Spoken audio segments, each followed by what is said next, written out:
नमस्कार। शब्दसाची विंध्य के समाचार बुलेटिन में आपका स्वागत है। आपके साथ में हूं सुषमा। शुरुआत करते हैं हेडलाइन से। रीवा में गर्म दूध से झुलसी 3 साल की मासूम की अस्पताल में मौत। रीवा में संभाग स्तरीय खेल प्रतियोगिता का आगाज। रीवा में मंदिर के पुजारी ने युवती को लात घूंसों से पीटा, वीडियो वायरल। रीवा में आतिशबाजी व्यापारियों ने की समस्याओं के समाधान की मांग। रीवा में एक बगिया मां के नाम में लापरवाही पर सीओ का फूटा गुस्सा। रीवा में बिजली कंपनी आउटसोर्स कर्मचारियों ने लगाया प्रताड़ना का आरोप। रीवा में मुख्यमंत्री डॉक्टर मोहन यादव का अल्प प्रवास। रीवा के समान और सिरमौर चौराहा फ्लाईओवर का होगा मजबूतीकरण। रीवा कलेक्टर ने किया उचित मूल्य दुकानों का निरीक्षण। विंध्य के आसमान में फाइटर प्लेन की गड़गड़ाहट। रीवा एयरपोर्ट पर अत्याधुनिक रडार सिस्टम स्थापित। रीवा पुलिस ने चोरी के मामले में कराया समझौता, आरोपियों को किया रिहा। मऊगंज में अवैध खनन से हर्राहा गांव में बनाया खंडहर। ग्रामीण पलायन को मजबूर। मऊगंज में टमाटर से लदा ट्रक हाईवे पर पलटा, बड़ा हादसा टला। रीवा के सृजन मिश्र ने बाल रंग सुगम गायन में तीसरी बार जीता प्रथम स्थान। सीधी के सृजन मिश्र ने बालरंग सुगम गायन में तीसरी बार जीता प्रथम स्थान। रीवा में 30 दिवसीय नाट्य कार्यशाला का हुआ समापन। एमपी के दक्षिणी हिस्से में अगले 3 दिनों तक बूंदाबांदी का अनुमान। जादू देखा है, हम दिखाते हैं। आप सोचिए, हम बनाते हैं। अपने घर या ऑफिस को सजाएं मनपसंद डिजाइन के कस्टमाइज वॉलपेपर्स, ब्लाइंड्स, पेंटिंग्स और लेजर कटिंग से बनी आकर्षक चीजों से। आज ही कॉल कीजिए 7611125428, क्योंकि आपकी कल्पनाओं को पंख देना भी जरूरी है।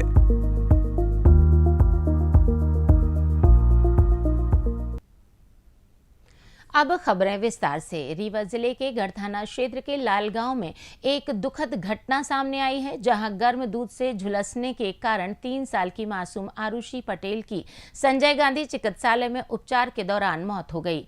पुलिस और परिजनों के अनुसार लालगांव निवासी संजय कुमार पटेल की बेटी आरुषि के ऊपर रसोई में दूध गर्म करने के दौरान गर्म दूध गिर गया। उस समय रसोई में कोई मौजूद नहीं था और बच्ची पानी पीने के लिए घड़े से निकाल रही थी। तभी बैलेंस बिगड़ने पर खौलते हुए दूध में गिर गई। बच्ची की चीख सुनकर परिजन दौड़े और उसे तुरंत इलाज के लिए संजय गांधी चिकित्सालय में भर्ती करवाया। गंभीर रूप से झुलसने के कारण मासूम ने उपचार के दौरान दम तोड़ दिया। इस घटना ने परिवार और स्थानीय लोगों को गहरे सदमे में डाल दिया है। पुलिस ने मामले की जांच शुरू कर दी है और इसे दुर्घटना मानकर आगे की कार्रवाई कर रही है। रीवा संभाग में आज से 2 दिवसीय संभाग स्तरीय खेल प्रतियोगिता का शुभारंभ किया गया है। इस प्रतियोगिता में रीवा, सीधी, सतना और सिंगरौली जिलों की टीमें हिस्सा ले रही हैं। 15 और 16 अक्टूबर को आयोजित इस प्रतियोगिता में बालक और बालिका वर्ग में kho-kho, netball, baseball, judo, badminton और टेबल टेनिस जैसे खेलों में खिलाड़ी अपनी प्रतिभा का प्रदर्शन करेंगे। प्रतियोगिता का आयोजन रीवा में किया जा रहा है, जिसमें युवा खिलाड़ियों के बीच रोमांचक मुकाबले देखने को मिलेंगे। यह आयोजन खेल भावना को बढ़ावा देने और संभाग के युवा प्रतिभाओं को मंच प्रदान करने के उद्देश्य से आयोजित किया गया है। आयोजकों ने सभी तैयारियां पूरी कर ली हैं और दर्शकों में भी इस प्रतियोगिता को लेकर काफी उत्साह देखने को मिल रहा है। ये संभाग स्तरीय प्रतियोगिता हो रही है, जिसमें रीवा संभाग के रीवा, सीधी, सतना और सिंगरौली जिले की टीम भाग ले रही हैं। इस संभाग स्तरीय प्रतियोगिता में खो-खो 14 वर्ष बालक बालिका, नेटबॉल 14 वर्ष बालक बालिका, बेसबॉल 14 एवं 19 वर्ष बालक बालिका, जूडो 19 वर्ष बालक बालिका, बॉल बैडमिंटन 14, 17, 19 वर्ष बालक बालिका, टेबल टेनिस 14, 17, 19 वर्ष बालक बालिका, तैराकी इत्यादि की प्रतियोगिता आयोजित है। 15 एवं 16 अक्टूबर को यह प्रतियोगिता रीवा जिले में संपन्न हुई है। कितने छात्र इसमें भाग ले रहे हैं? इसमें टीम वाइज लगभग रीवा जिले से 180 के लगभग छात्र सम्मिलित हो रहे हैं। बाकी जिलों से खेलों में, सभी खेलों में सबका पार्टिसिपेशन नहीं है, इसलिए कम ज़्यादा संख्या हो सकती है, पर फिर भी लगभग 400 बच्चे इस प्रतियोगिता में सम्मिलित हो रहे हैं। अभी तक कितने मैच? रीवा शहर के अमहिया थाना क्षेत्र के पीके स्कूल के सामने स्थित मंदिर के पुजारी द्वारा एक युवती की बेरहमी से पिटाई का वीडियो सोशल मीडिया पर वायरल हुआ है। यह घटना बीती शाम की बताई जा रही है। प्रत्यक्षदर्शियों के अनुसार पीड़ित युवती स्कूल की बाउंड्री से सटाकर चाय पान का ठेला लगाती है, जहां स्कूल की छात्राएं चाय और बिस्किट लेने आती हैं। बताया जा रहा है कि पुजारी उसी स्थान पर अपना ठेला लगवाना चाहता है, जिसके चलते दोनों के बीच लंबे समय से विवाद भी चल रहा था। बीती शाम यह विवाद इतना बढ़ गया कि पुजारी ने युवती को लात घूंसों से पीटना शुरू कर दिया। वायरल वीडियो में पुजारी ने युवती को सड़क पर पटक कर मारपीट करते हुए देखा जा सकता है। जवाब में आक्रोशित युवती के पास पड़े पत्थर से पुजारी पर हमला करने की कोशिश की, लेकिन स्थानीय लोगों ने उसे रोक लिया। राहगीरों ने इस घटना का वीडियो बनाकर सोशल मीडिया पर वायरल कर दिया। मामले की जानकारी मिलने पर अमैया थाना पुलिस द्वारा मामले की जांच शुरू कर दी गई है। जनपद पंचायत रीवा में एक बगिया मां के नाम अभियान की प्रगति की समीक्षा की बैठक के लिए आयोजित की गई, जिसकी अध्यक्षता जिला पंचायत सीओ ने की। बैठक में अभियान की धीमी प्रगति पर सरपंच, सचिव और ग्राम रोजगार सहायकों के प्रति कड़ा असंतोष व्यक्त किया गया। तकनीकी सहायक और सरपंच लॉगिन से प्रशासनिक स्वीकृति के बावजूद कार्य शुरू न करने पर नाराजगी जताई गई। सीओ ने अधिकारियों को सख्त निर्देश दिए कि फेसिंग अगले 3 दिनों में पूर्ण किया जाए, अन्यथा कड़ी अनुशासनात्मक कार्रवाई की जाएगी। समीक्षा के दौरान प्रधानमंत्री आवास योजना के तहत पूर्णता की स्थिति का आंकलन भी किया गया। साथ ही 5वीं और 15वीं वित्त योजना में शून्य व्यय वाली ग्राम पंचायतों को तत्काल कार्य शुरू करने के निर्देश भी दिए गए। सीओ ने स्पष्ट चेतावनी दी है कि कार्यों में किसी भी तरह की लापरवाही बर्दाश्त नहीं की जाएगी और समय सीमा के भीतर कार्य पूर्ण न करने वालों के खिलाफ भी कठोर कदम उठाए जाएंगे। रीवा में बिजली विभाग के आउटसोर्स कर्मचारियों ने पूर्व संभाग के कार्यपालन अभियंता की मनमानी और प्रताड़ना के खिलाफ प्रदर्शन किया है। कर्मचारियों ने निरीक्षण यंत्री के नाम उनके प्रतिनिधि वरिष्ठ लिपिक सुदामा शुक्ल को ज्ञापन सौंपा। प्रदर्शनकारियों का आरोप है कि अटेंडेंस रजिस्टर में मनमाने ढंग से अनुपस्थिति दर्ज कर मानसिक रूप से तोड़ने की कोशिश की जा रही है। कर्मचारियों ने बताया कि ग्रामीण क्षेत्रों में वाहन सुविधा न होने के कारण कार्यालय पहुंचने, रोजाना उपस्थिति दर्ज कराना असंभव है। फिर भी पूर्व संभाग के डीओ द्वारा दबाव बनाया जा रहा है कि उनका कहना है कि वे सुबह से देर रात तक फील्ड में 20-30 किलोमीटर दूर कार्य करते हैं। साथ ही 9 से 5 बजे के बाद भी अतिरिक्त काम लिया जाता है। बिना ओवरटाइम भत्ते के पूरा 31 दिन काम लिया जाता है, लेकिन भुगतान केवल 26 दिनों का ही होता है। यह समस्या पूर्वी पश्चिमी ग्रामीण क्षेत्रों सहित रीवा, मऊगंज व अन्य जिलों में व्याप्त है। कर्मचारियों ने चेतावनी दी है कि यदि जल्द समस्याओं का समाधान न हुआ तो अनिश्चितकालीन हड़ताल या भूख हड़ताल करेंगे। रीवा के आतिशबाजी व्यापारियों ने दीपावली के दौरान मॉडल स्कूल परिसर में अस्थायी पटाखा दुकानों के संचालन में आने वाली समस्याओं के लिए उप मुख्यमंत्री राजेंद्र शुक्ल के नाम कलेक्टर को आवेदन पत्र सौंपा है। व्यापारियों ने 11 मांगे उठाई, जिनमें फायर ब्रिगेड की संख्या बढ़ाने, यू शेप दुकानों, मैपिंग लाइट व्यवस्था में पारदर्शिता, रेड क्रॉस शुल्क में कटौती, दुकान बंद करने का समय रात 12 बजे तक करने, सभी 98 दुकानों की स्थापना, रात्रिकालीन सुरक्षा, होलसेल दुकानों पर रोक, पेयजल शौचालय व्यवस्था और 12मासी दुकान अनुमति प्रक्रिया सरल करने की मांग शामिल है। व्यापारियों ने लॉटरी प्रक्रिया से पहले ठोस निर्णय या संयुक्त बैठक की मांग की है। मध्य प्रदेश के मुख्यमंत्री डॉक्टर मोहन यादव आज अल्प प्रवास पर रीवा पहुंचे। एयरपोर्ट पर भाजपा कार्यकर्ताओं ने उनका पारंपरिक स्वागत किया।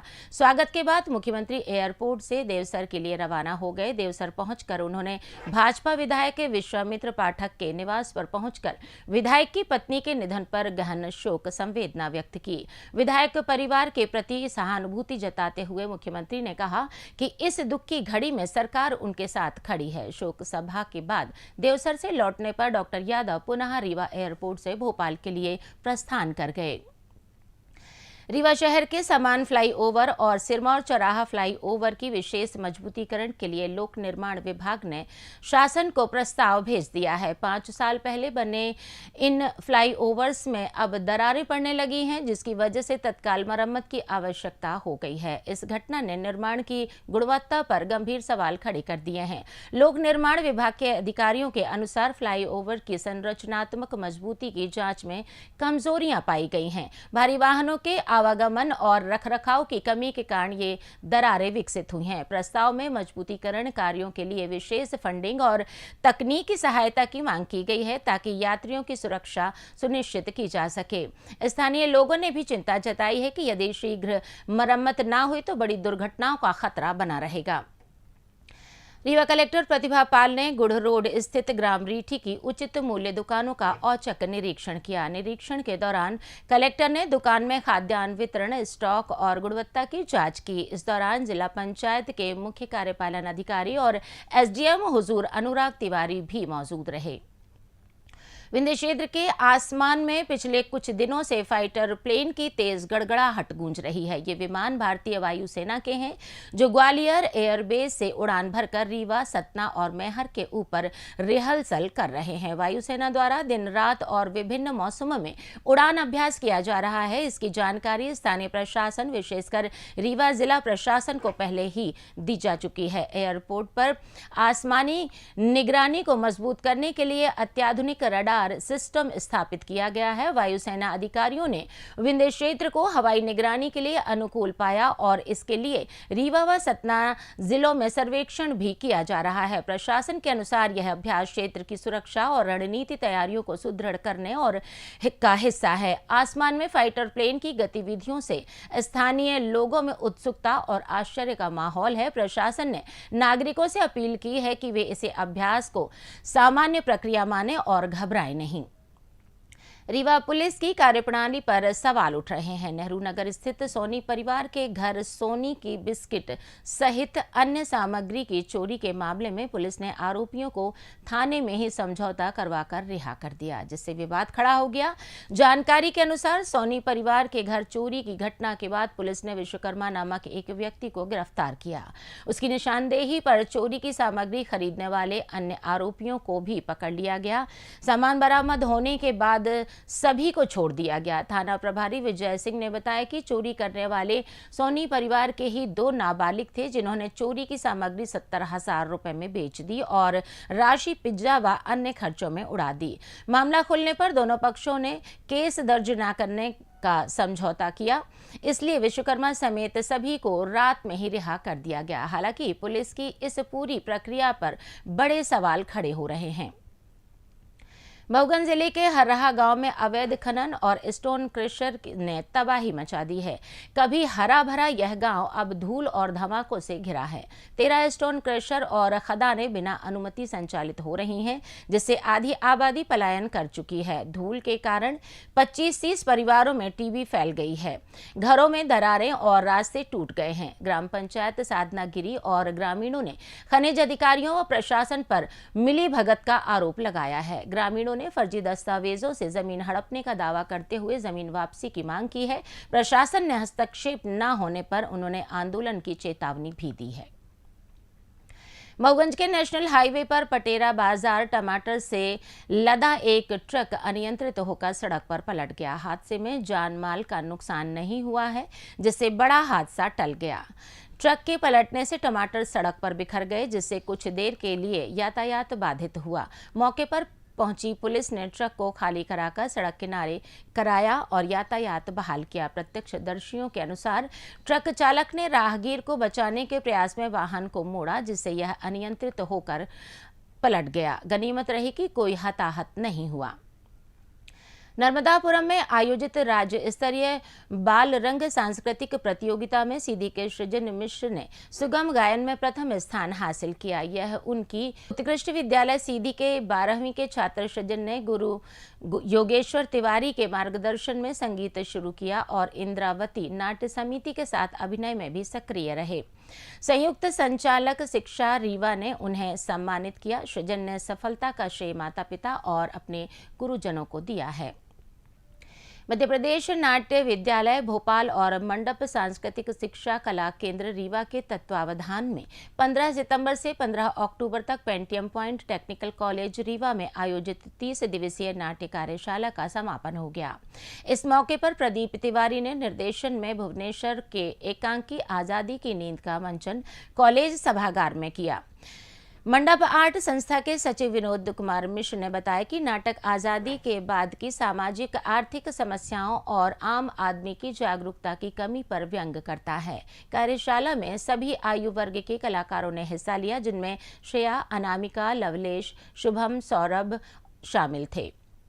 मौसम की बात करें तो मध्य प्रदेश के दक्षिणी हिस्से में अगले 3 दिन बूंदाबांदी होने का अनुमान है। इंदौर, नर्मदापुरम और जबलपुर संभाग के 10 जिलों में असर रहेगा। वहीं भोपाल, उज्जैन, ग्वालियर समेत बाकी के हिस्से में तेज धूप खिली रहेगी। मौसम विभाग के अनुसार पूरे प्रदेश से मानसून विदा हो गया है, लेकिन आने वाले 1 सप्ताह तक दक्षिणी हिस्से में गरज, चमक और हल्की बारिश का दौर बना रहेगा। मौसम विभाग ने 15, 16 और 17 अक्टूबर को गरज चमक के साथ बारिश होने का अनुमान जताया है। अब जान लेते हैं कल होने वाले कार्यक्रम। युवा संगम कार्यक्रम के तहत शासकीय टीआरएस कॉलेज रीवा में 16 अक्टूबर को सुबह 11 बजे से दोपहर 2 बजे तक रोजगार मेला आयोजित किया जाएगा।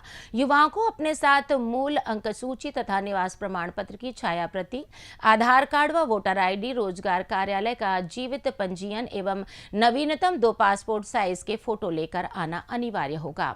इसी के साथ ये समाचार बुलेटिन समाप्त हुआ। कल फिर मिलेंगे नई खबरों के साथ। जुड़े रहिए शब्दसाची विंध्य से, और विंध्य से जुड़ी तमाम खबरों के लिए हमारे चैनल को सब्सक्राइब जरूर कीजिए। अपने आसपास की खबरें हम तक पहुंचाने के लिए स्क्रीन पर दिए गए नंबर पर आप संपर्क भी कर सकते हैं। धन्यवाद।